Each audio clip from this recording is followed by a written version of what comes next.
Hola a todos, bienvenidos a una nueva sesión de Midnight Sessions. Vamos a comenzar con la estructura de siempre. En los primeros 20 minutos voy a dar una introducción a las novedades del ecosistema. Luego nos vamos un poco al tema de la parte técnica de cómo escribir código. Y luego voy a responder a las preguntas que en el transcurso pueden ir escribiéndome aquí en el chat. Ahora estamos usando Discord. Entonces constantemente voy a ver sus preguntas y al final reviso, y si quieren aprofundar las preguntas, los invito al stage para que puedan hacer la pregunta abiertamente. Entonces, vamos a comenzar. En relación a educación, vamos a aprender ahora 3 nuevos topics del nuevo módulo. Entonces, si recordamos, les había comentado que son 8 módulos. Ya fueron liberados los primeros 5. La última sesión acabamos de estudiar el primer módulo y ahora vamos a empezar con el segundo. En este segundo módulo entramos un poco más al tema, a los conceptos de criptografía y smart contracts, y hoy día vamos a empezar a entender los conceptos de hashing, public key y digital signatures. Entonces, para eso hice un pequeño resumen con diagramas para que la idea quede clara. Entonces vamos a empezar a entender qué cosas son hashings, ¿no? Básicamente convierte un input en un output de un tamaño fijo. Aquí tengo un diagrama para que entiendan bien en qué consiste. Digamos que tenemos una información de entrada, un input. Podemos tener opcionalmente un salt, que es básicamente un número random. Aplicamos la función y como salida vamos a tener un hash de este input. De tal forma que una vez teniendo este hash, no tenemos cómo regresar. Entonces es una función de una sola vía, no hay cómo regresar. Entonces cualquier cambio pequeño aquí en la entrada produce un cambio totalmente diferente aquí en la salida. Entonces no hay cómo conectar los dos puntos. ¿Para qué se utiliza este tema de hash? Integridad de datos, fingerprints de documentos. Y este randomness que le había comentado, esta salt, es para evitar ataques de prueba y error, ¿no? Prueba y error. A veces, aún así que el hash, no puedes obtener un hash a partir de un input, pero si el mismo input sigue produciendo el mismo hash, el attacker puede decir, ok, esto no sé cuál es el input, pero puedo saber que es de la misma persona, ¿no? Incluyendo un salt, entonces ahí siempre va a cambiar. Excelente, entonces eso es con tema de hashing, tema muy importante, vamos a ir mencionando cada vez que se utiliza en el transcurso de los cursos, tanto para smart contracts como para direcciones. Otro tema interesante es public key cryptography, ¿no? Al final en blockchain se utiliza mucho el concepto de llave privada y llave pública. Estas dos llaves se pueden utilizar de diferentes formas, tanto para encriptar información o para digital signatures. Entonces, la información privada solo el usuario puede saber. La información es pública, es para que todo el mundo sepa, ¿no? Entonces, por ejemplo, digamos una utilidad aquí en el diagrama. Tenemos el usuario A tiene una llave privada. Él firma una transacción y esa transacción luego es verificada por otra persona simplemente conociendo la llave pública. Entonces, con esas informaciones yo puedo saber que esta transacción fue firmada por la persona A, sin necesidad de conocer la información privada de esa persona. Entonces, al final esto tiene que ver también mucho con una especie de Zero Knowledge, pero es específico. Zero Knowledge en Midnight es criptografía Zero Knowledge de lógica abierta. Podemos hacer diferentes lógicas con Zero Knowledge. Y un caso típico de este Public Key Cryptography es que usamos bastante para realmente mover assets en la blockchain, que es Digital Signatures, ¿no? ¿Para qué sirve? Es una prueba de que un mensaje o una transacción es legítima. ¿Cómo funciona? Tú firmas con tu llave privada y el nodo tiene cómo verificar que esa transacción o data fue firmado por la persona especificada por el public key, ¿no? Entonces vamos a ver aquí un ejemplo. Nuevamente, ¿no? Una transacción de Alice, ella firma con su private key. Esa transacción es enviada al network, todos los nodos reciben esa transacción Y los nodos pueden verificar si esa transacción es válida, fue realmente autorizada por la persona, por Alice, y si es autorizada, luego se puede ejecutar lo que la transacción está especificando al nodo, ¿no? Digamos, aumenta el counter en un valor. Entonces, si Alice me pide que aumente el valor, aumenta el valor. ¿Y cómo verifico eso? Con las técnicas criptográficas de private key y public key. Entonces, son 3 temas súper importantes, críticos de entender. El concepto general es súper simple, como les expliqué. La criptografía por atrás es un mundo súper interesante y complejo. Ok, ahora vamos a ver el tema de los diarios. Hasta ahora en las sesiones habíamos hablado mucho de blogs, pero también hay la parte de los diarios. ¿Cuál es la diferencia bastante entre diario y los blogs? Los blogs son conocimientos un poquito más macro, más generales. Los diarios ya están un poco enfocados más para developer y temas específicos tanto de nueva infraestructura o nuevo tooling que se va incorporando en el ecosistema. Entonces, ¿dónde podemos encontrar estos diarios? Si venimos aquí en Docs de Midnight, tenemos Academia y tenemos Dev Diaries, ¿no? Los diarios. Entonces, en estos diarios ya fueron posteados varios de ellos. Vamos a comenzar por el primero que fue y vamos a ir en el transcurso de las sesiones, vamos alcanzando el último recomendado por ellos. Entonces, el primero que postearon fue en relación al Midnight Indexer, ¿no? En el transcurso de estas sesiones ya habíamos hablado bastante de los indexadores y el cambio que hubo una vez que se empezó a utilizar Testnet 02. Entonces, uno de esos cambios de instancias fue este indexador, ¿no? ¿Cuál fue las mejoras? Aquí ellos comentan. Primero, fue escrito en Rust, ¿no? Que mejora velocidad, mejora la reliability y el tema de mantenimiento, ¿no? Entonces, disminuye los costos para el mantenimiento. Hay más gente, más developers desarrollando en Rust. Luego, están utilizando una arquitectura modular. Eso permite que tenga mucho más flexibilidad. El sistema antiguo era monolítico, utilizando Scala PubSub Design, ¿no? Ahora es un tema modular y va a permitir que diferentes equipos trabajen en paralelo. Luego, este nuevo indexer tiene una integración completa con todos los features que nos ofrecen los diferentes toolings de billeteras. ¿Y qué tipo de billeteras tenemos hoy en día en Midnight? Tenemos el SDK, ya estamos en versión 5, que nos permite nosotros mismos hacer una billetera, digamos en Node.js, o implementar una propia billetera que el developer quiera, o utilizar una de las billeteras ya existentes, que lo que tenemos habilitado hasta ahora es la billetera de Lace, que nos conectamos por medio de un dApp Connector API. Y por último, este indexador, al igual que el anterior, nos permite ofreciendo conexiones API por medio de GraphQL y tienen un feature importante que nos permite suscribirnos, ¿no? Este tema es súper importante, ya que considero que hoy en día la mayoría de aplicaciones tienen que ser reactivas. Si alguna cosa cambia en tu contrato, en tu UI o en tu aplicación, automáticamente tiene que reflejarse ese cambio. Y este modelo de suscripción nos permite tener ese feature en nuestras aplicaciones, ¿no? Entonces, eso es básicamente este diario, los features adicionales que ofrece este nuevo indexador.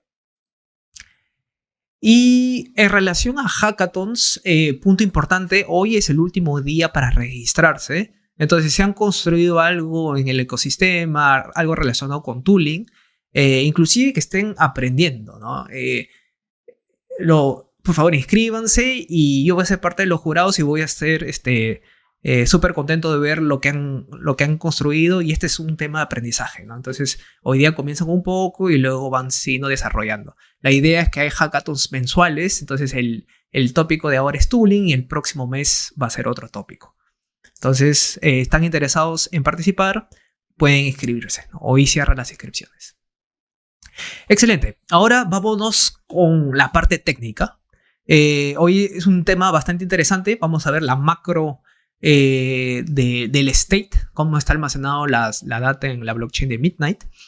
Pero antes, vamos a ver algunos releases que sucedieron en el ecosistema en los últimos días y les voy a enseñar cómo ver esos releases, ¿no? Esos cambios. hubieron 3 releases. Uno en relación al Compact Compiler y al lenguaje de Compact, ¿no? Versión 0.24 y versión 0.16. Una duda que tienen bastantes developers es cuál es la relación del Compact Compiler con el Compact Language. Entonces, como el nombre dice, una es el compiler, el encargado de convertir la información de Compact, que es un DSL, Domain Specific Language, a JavaScript, ¿no? El compilador transforma esas dos datas. El lenguaje es la sintaxis. ¿Cómo se escribe el lenguaje? ¿Cómo se escribe el DSL? Tienes que escribirlo de alguna manera para que el compilador entienda lo que has escrito, ¿no? Es como, digamos, JavaScript, Python. Cada uno tiene su sintaxis. Entonces, eso es el lenguaje. Entonces, vamos a ver en qué consisten estos releases. Si nos vamos a Docs, aquí vamos a tener un campo donde están Release Notes. En este caso, vamos a analizar el Compact Compiler. Si clicamos en Compact Compiler, vamos a tener aquí los artifacts y un resumen de los últimos cambios. Si queremos ver el detalle completo del último release, hacemos clic encima de Release 0.24. Si hacemos clic, aquí nos aparece todo el detalle de ese upgrade, ¿no? Entonces, hoy en día vamos a dar solo una vista general a este cambio, ya que se habla bastante de códigos que aún no hemos visto, ¿no? Nosotros estamos empezando con el counter, entonces, pero en el transcurso, cuando empecemos a desarrollar contratos más complejos, vamos a ir acompañando estas bibliotecas para ver qué cambios y qué actualizaciones tenemos que hacer en nuestro código para que siga funcionando con las nuevas versiones. Sin embargo, vamos a ver aquí un poco el resumen de esta nueva versión. Podemos ver que hicieron algunos cambios en el spelling. Siguen haciendo cambios en relación a este disclosed. Este disclosed ya se introdujo en el lenguaje de Compact un buen tiempo atrás. Siguen actualizando y poniendo restricciones y sirve como un mecanismo de defensa del developer para saber que alguna información privada va a ser pública. Y Compact quiere saber, tú que le digas, mira Compact, yo realmente quiero que esta información privada sea pública. Y para eso tengo que poner disclose. Si no coloco disclose y intentas compilar el contrato, va a fallar, ¿no? Entonces tienes que ser claro y decirle a Compact, quiero que sea público. Entonces es un mecanismo de defensa.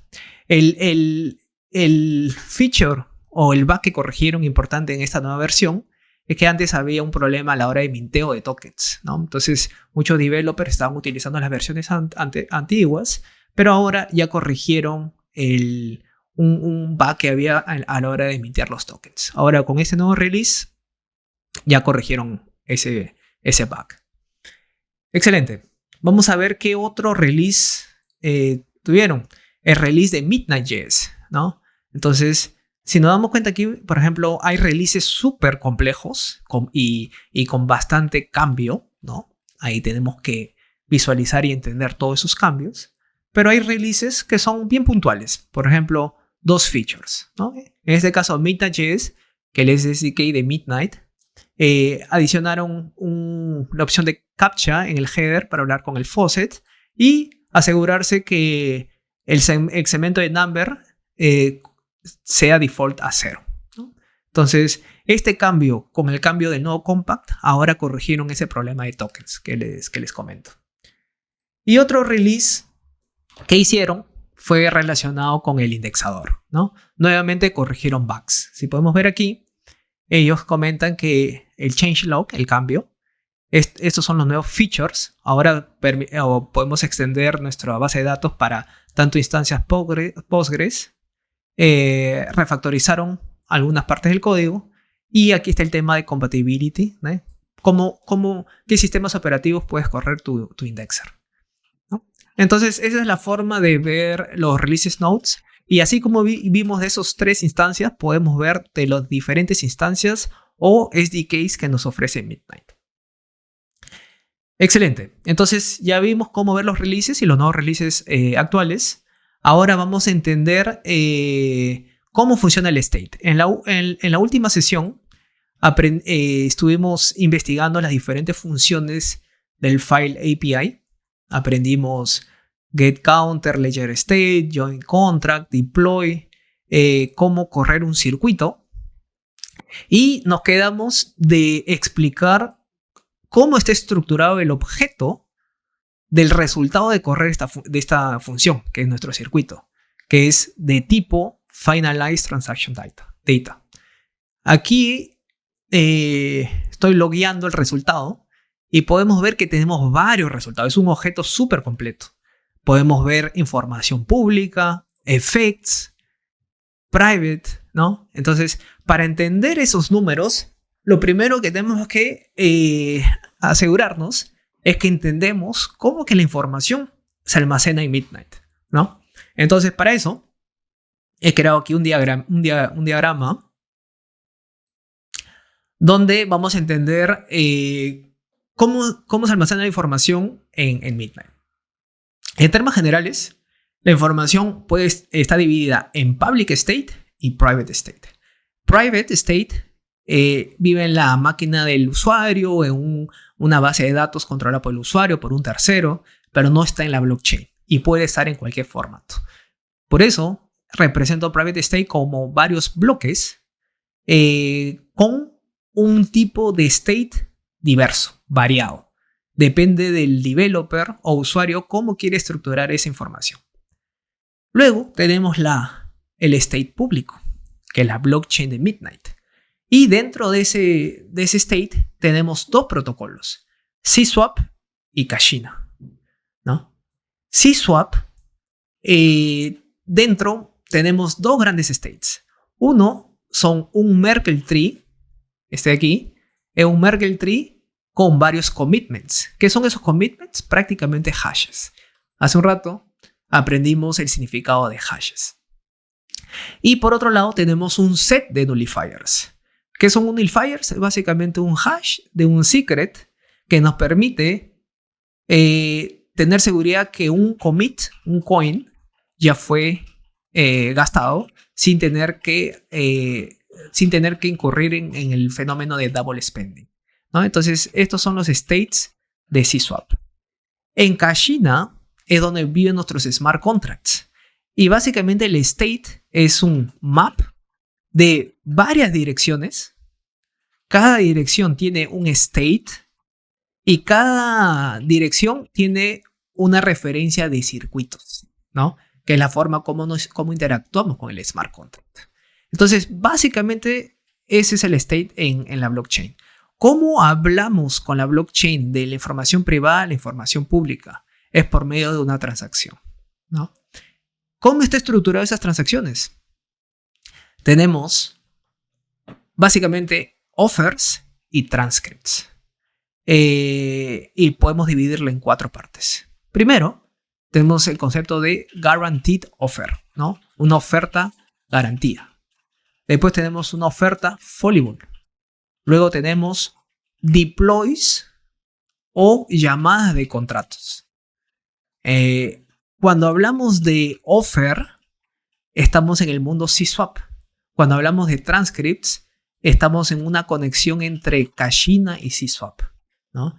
Ahora, pueden preguntarme, ¿qué cosa es guaranteed? ¿Qué cosa es fallible? En Midnight, la ejecución de una transacción sucede en 3 fases. Primero se verifica la correcta estructura de la transacción. Luego, tenemos que cerciorarnos que la fase de guaranteed cumpla con las condiciones. Y luego que pase fallible. Ahora, aquí hay un tema bien interesante.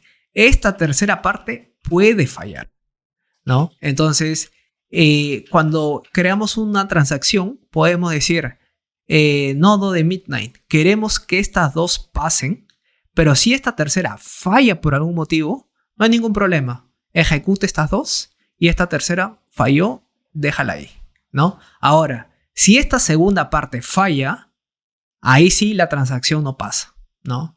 Y ahora, si esta tercera parte no falla, ok, se ejecutan esas tres partes. Entonces, esa es una forma novedosa que ahora se pueden ejecutar las transacciones en Midnight. Entonces, por eso tenemos un offer que es guaranteed. Podemos especificar offers que están en Fallible. Y de la misma forma, llamadas de contratos, transcripts, que pueden ser tanto guaranteed como Fallible, ¿no? Ahora, cada una de ellas se divide de la siguiente manera. Una offer, que es el mono de C-Swap, son básicamente un conjunto de inputs y outputs. Y de ahí viene el término que dicen, se parece bastante a UTXO, como en Cardano, ¿no? Donde tenemos inputs y outputs. Y es porque estos offers, al final, estos inputs y estos outputs es un conjunto de commitments. Entonces, aquí aprendimos qué cosas son el Merkle Tree de commitments. Tenemos inputs y outputs, que básicamente son esos commits. Y tenemos este otro que es set of transients. ¿Qué es eso? Ese set of transients es la forma que la arquitectura, el protocolo nos permite comunicar C-Swap con Kashina, ¿no? Aquí viven los coins, pero ¿cómo represento un state en C-Swap? En Kashina. Tengo que comunicarme. Y transients me permite bloquear algo en C-Swap y representarlo en Kashina, ¿no? Y transcripts es básicamente cómo se ejecutan los smart contracts. Está dividido en tres: effects, gas y program. Program no es otra cosa que decirle a mi contrato, quiero hacer esto. ¿Cuál es el programa de ejecución? Gas, ¿cuánto me va a costar esa ejecución? Y effects, en la hora de la ejecución de mi contrato, ¿qué voy a hacer? ¿Cuáles van a ser los efectos secundarios de la transacción? Estos efectos están relacionados con algún cambio que suceda en el public state. Puede ser algo con los nullifiers, algo con los commits. Excelente. Entonces, teniendo como contexto esta estructura, vamos ahora a ver los outputs y relacionarlos con esta información que les acabo de dar. Entonces, vemos aquí el ID y podemos ver que el output está estructurado de esta manera. Entonces, vamos a estudiar este output. Podemos ver que tenemos de la salida, dentro del objeto, una variable public. ¿Y qué tenemos? Transacción. Esa es básicamente nuestra transacción. El hash de la transacción, ya aprendimos que es hash. El ID, ¿no? Esto es bastante conocido para quien ya opera en Cardano. Prácticamente tenemos transacciones con bloques en una blockchain. Block height, cuando ejecutamos el circuito, ¿cuál fue el bloque que aceptó la transacción en la blockchain? Aquí aparece la block height. Block hash, ¿cuál fue el hash del bloque que aceptó nuestra transacción? Next contract state. ¿Qué es este next contract state? Aquí habíamos hablado que tenemos el state de nuestros contratos. Luego de ejecutar una transacción, ¿qué se va a hacer? ¿Se va a cambiar el state de ese contrato o el state de C-Swap? Y eso es nuestro next contract, ¿no? Nuestro public state. ¿Cuál va a ser el estado después de la ejecución de una transacción? Después tenemos public transcript. ¿Qué es ese public transcript? Es nuestro programa. Este programa aquí. Nuestro programa. Y el estatus de la transacción. Y luego podemos ver que tenemos otro campo que es effects, y aquí dividí en dos. Los que están dentro de guaranteed effects y los de fallible effects. Entonces, tenemos diferentes resultados dependiendo la fase de ejecución de la transacción. Entonces, los campos son similares a guaranteed y fallible effects. Entonces, vamos a ver uno de ellos. Aquí podemos ver que tenemos claim nullifiers, claim receive, claim spends, claim mints, claim contract calls. ¿Qué es eso? Claim viene de la palabra, como estos son transcripts, ¿no? Cuando queremos representar algo en nuestro state de Kashina, vamos a abrir aquí la figura para aterrizar estos conceptos. Cuando yo quiero mudar un state de Kashina que involucra algún coin que esté en C-Swap, al final en C-Swap yo hago un commit de un input para que ese coin exista ahora en Kashina. Y en el output ellos llaman de claim, ¿no? Entonces, claim input claim receives sería un input. Claim spends, un output del contrato. Un claim nullifier es un nullifier después de hacer un spend desde Kashina para CSwap. Claim contracts, comunicación entre contratos. Y effect means si un contrato mintió un token, ¿no? Entonces, estos son los effects después de haber ejecutado un circuito. Y los mismos campos para el caso de fallible effects. Y luego tenemos campos de la información privada, que tenemos inputs y outputs. ¿Qué cosas son esos inputs y esos outputs? Es lo mismo que claim receive y claim spend, pero operados directamente en CSwap. Estos son operados por medio de un contrato. Luego tenemos new coins, los coins que el usuario de CSwap recibió o tiene. El próximo state de la información privada. El próximo state de CSwap, ¿no? Tu transcript de la información privada y tu transacción que sin la parte del proof, ¿no? Entonces, básicamente, todas estas informaciones aquí resumen el state que tenemos aquí. Entonces, esto es básicamente cómo el state vive en la blockchain de Midnight. Bueno, excelente. Entonces, eso en relación a esta sesión, bastante información para analizar. En la próxima sesión vamos a continuar analizando las diferentes otras funciones del API y luego que finalicemos con estos APIs vamos a inicializar los tests. Vamos a correr los contratos, analizar cuál es el framework de testing, cuál es el framework de testing para la parte de CLI y eventualmente vamos a llegar a la parte de UI, ¿no? Y luego de eso ir investigando otros contratos más complejos. Entonces, esta sesión recién está tocando la superficie. Hay mucho por aprender en las próximas sesiones y bueno, todos estamos aprendiendo juntos. Ahora voy a ver las preguntas y quien quiera subir al stage para preguntar algo más detallado puede levantar la mano y autorizo para que vengan al stage. Voy a ver aquí las preguntas. A ver. Ok. Voy a invitar aquí a un minuto.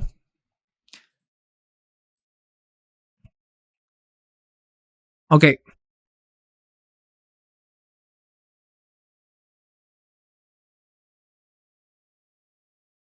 Ahí te invité no puedo ver tu nombre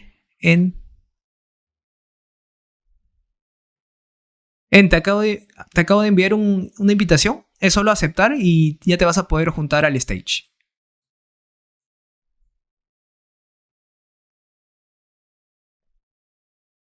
Creo que no estás consiguiendo. A ver. Only stage, madera casi. A ver, vamos a ver la pregunta aquí de Mavi. Así que consigue juntarse. Ahí está coméntame, ¿cuál es tu pregunta? Sí, ¿me escuchas?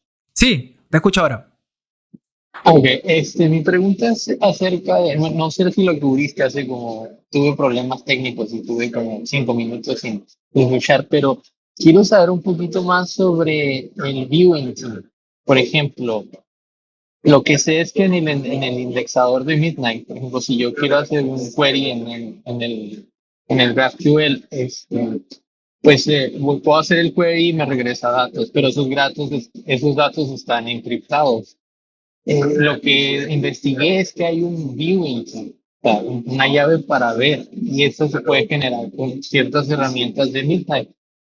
Lo intenté, pero al parecer la implementación que me dan las bibliotecas de Node son diferentes a las que Midnight tiene en Rust.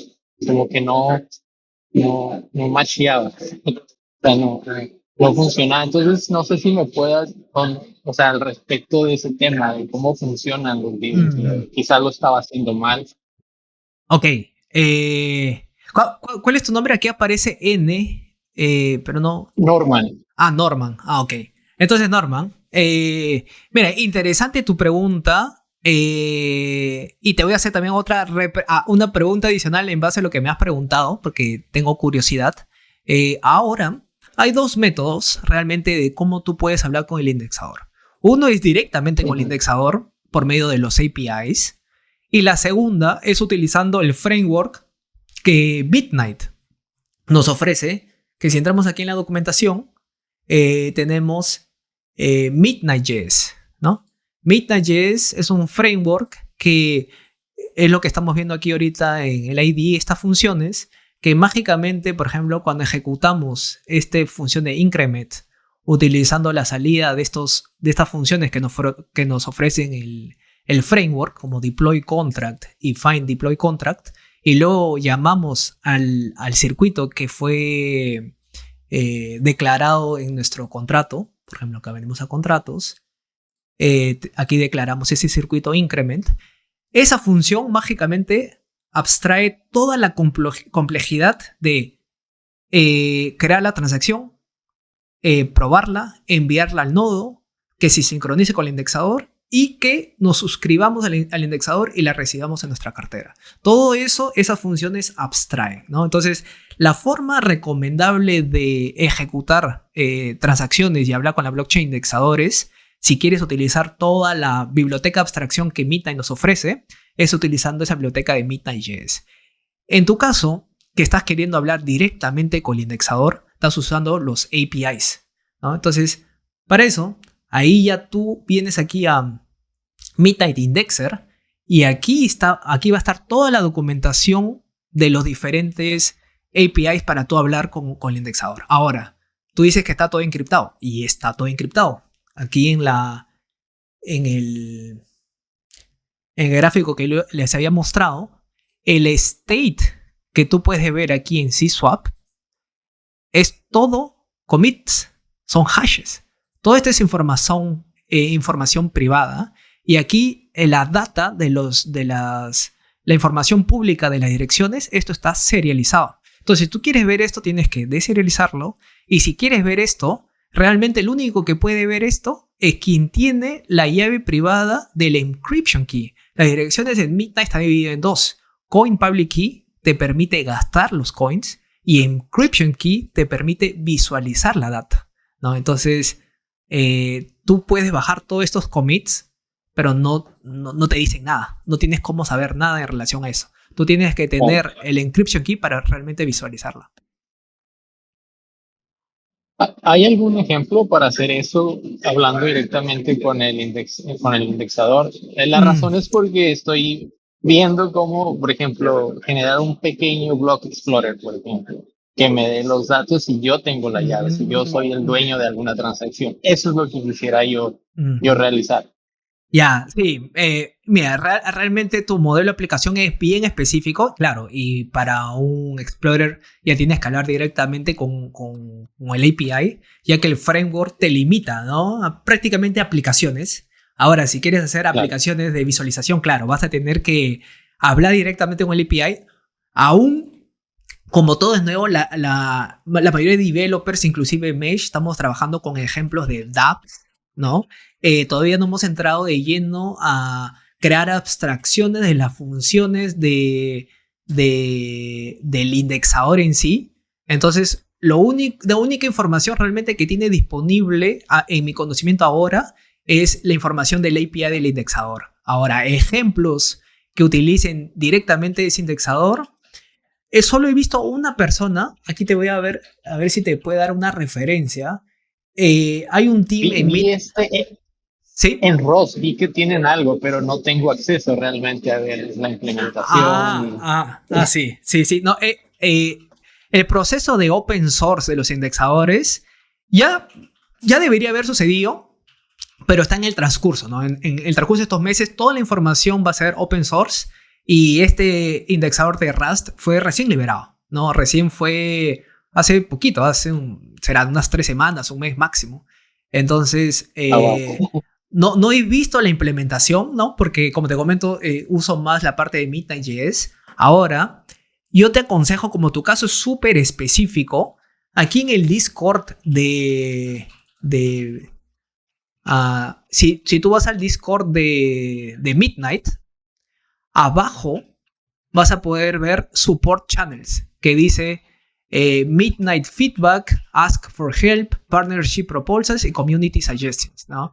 Entonces, este caso, tu pregunta es súper válida para el tema de Ask for Help, ¿no? Entonces, lo que pienso que va a suceder aquí es que te van a contactar con el ingeniero que ve exactamente los APIs y seguro internamente ellos están modelando diferentes APIs para diferentes aplicaciones, pero sí, para tu caso te va a tocar crear un ticket para que hay ejemplos, ¿no? Y te pongo el caso, ¿no? Inclusive con Midnight.js, los ejemplos que recién han sido liberados es el que estamos viendo ahorita, el counter, que es súper simples y van a ir incrementando la dificultad. Ahora, en tu caso, es todavía una aplicación más específica, es un nicho más específico, ¿no? Entonces, sí, te va a tocar hablar directamente pedir soporte del team y que el ingeniero específico del API del indexer te pueda dar soporte específico si es que la documentación del API no es suficiente, ¿no?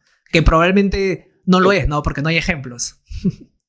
Sí, todavía es nuevo, yo lo entiendo. Es fascinante entrar ahorita en esta etapa porque vas descubriendo cosas y cosas. No, sí, todo es súper nuevo. Todo es súper nuevo y interesante que nos hayas comentado eso. Primera vez que escucho a alguien queriendo ser ya un explorer. Y sí, súper interesante porque no hay, ¿no?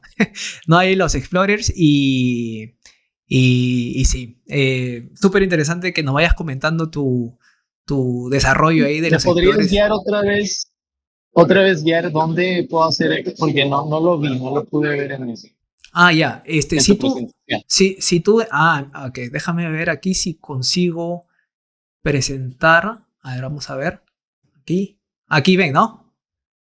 Ahí sí, ya veo. Ya, sí. Entonces, aquí, si vienes a Midnight, aquí abajo te aparecen los canales de Ok, soporte. Entonces, aquí, una opción es hablar aquí en el canal de Dev Corner, ¿no? Sin embargo, la mayoría de los developers aquí están enfocados bastante en aplicaciones, como te comento, dApps, ¿no? Que utilizan Midnight.js. Ahora, hablar directamente con el API, quizás aquí hay un developer que tenga experiencia, sería interesante colocarlo, ¿no? Para tener varias opciones, pero de igual forma crea un ticket aquí, Ask for Help.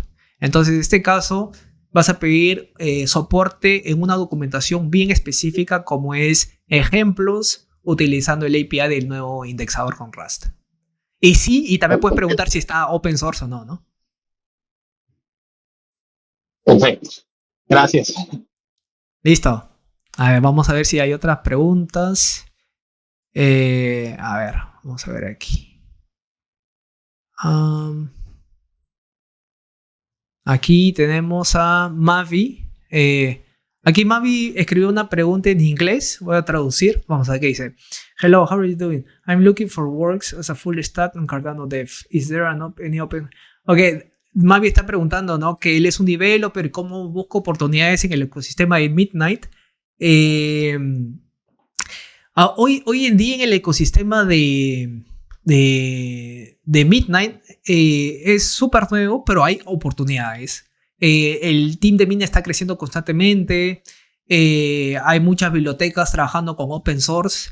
Entonces, mi recomendación siempre cuando se trabaja en este mundo de open source y nuevos es participar en el hackathon. Hackathon es un punto súper crítico para hacerte conocer a la comunidad, ¿no? Entonces, en el hackathon vas a demostrar a diferentes stakeholders tus conocimientos y alguien puede interesarse, ¿no? Entonces, hay varios players viendo qué está sucediendo en el ecosistema y te pueden tomar, ¿no? Entonces, un buen punto de entrada sería, por ejemplo, los hackathons.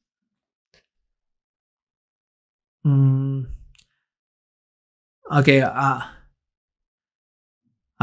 voy a responder aquí a Mavi en inglés en caso no.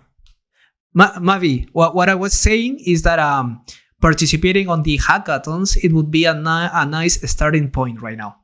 So today, it's the last day for registering on the hackathon. So go ahead and register and it's a good opportunity starting over there. A ver, entonces, Cross Contract Calls. Sí, sí, coméntame, Norman. Investigué un poquito para hacer ese tipo de, pero ya vi que Compact todavía no las soporta, o sea, llamar un contrato dentro de otro contrato.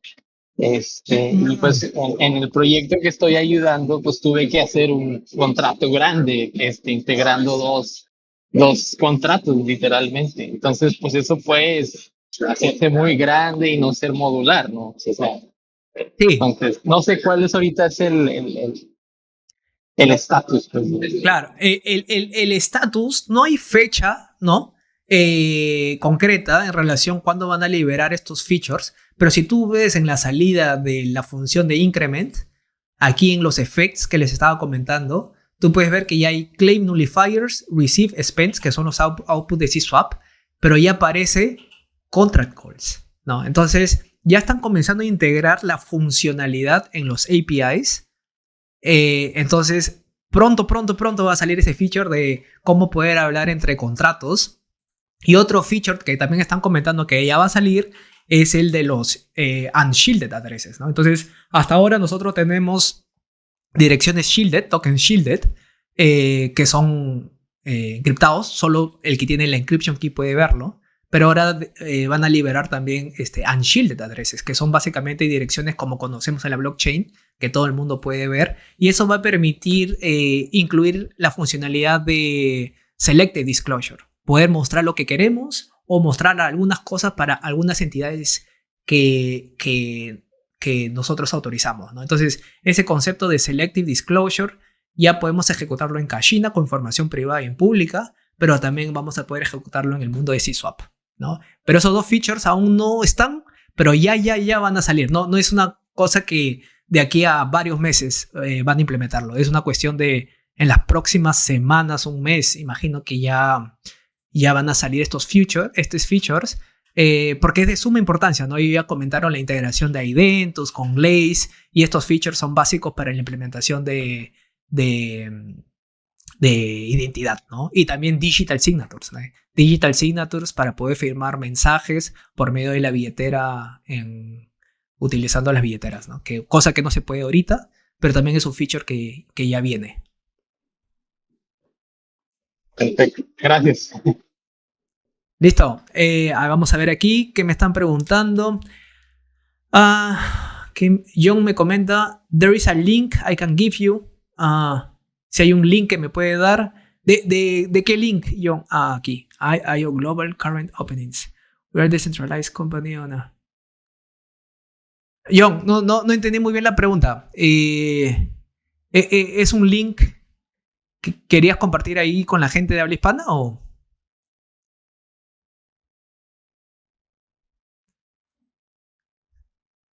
Vamos a ver aquí, John está respondiendo. Y salieron. Excelente. Ahí John está compartiendo un link. Ahí todo el mundo que esté interesado es probablemente una comunicación de IOG. So sorry, I thought they were asking about you. Ok. John está compartiendo un link. Interesante. Mavi. John is sharing a link of possible opportunities in IOG. ¿No? Ahí hay un link que han compartido en relación a posibles oportunidades en IOG. Entonces, quien esté interesado puede ver ese link también ahí en el chat.